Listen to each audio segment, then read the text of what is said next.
Yeah, the STEM project sounds like a good idea.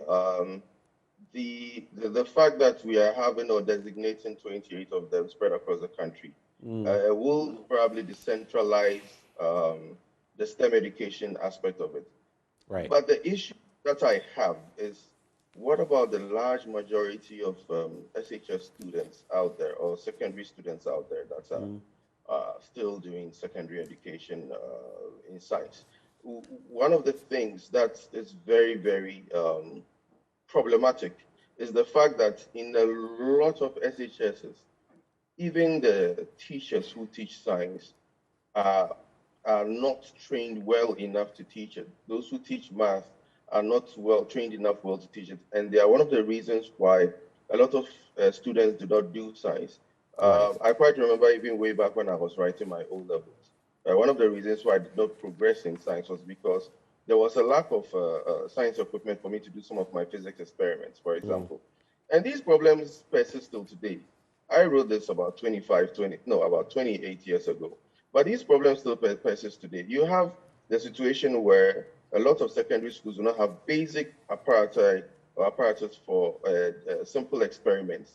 How are we going to educate all of these based on theory and pamphlets, and then spend huge amounts of money building edifices supposed to teach only a small amount of these children when it comes to these STEM projects?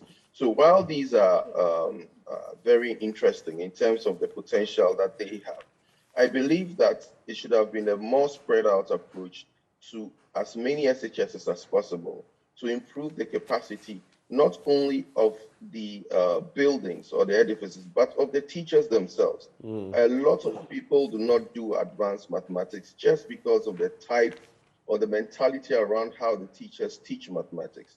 I think if we really want a STEM revolution, we must look at the instructors, the caliber of instructors that we have in our basic, what do you call it, JHS and SHS institutions across the country. We have to equip them with the right skills and the right tools for them to be able to even teach and motivate the children, because Right. that is where it starts. Without that mentality that they are curious enough or they can do certain things, or without tweaking the curriculum to localize it such that we can do experiments even with the little things around us, the basic curiosity will not be there for them to even be able to explore and do things that are even more complex, more advanced.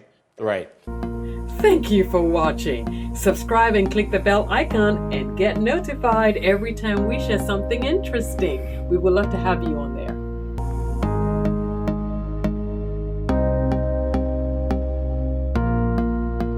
Super Hits Radio, Joy 99.7.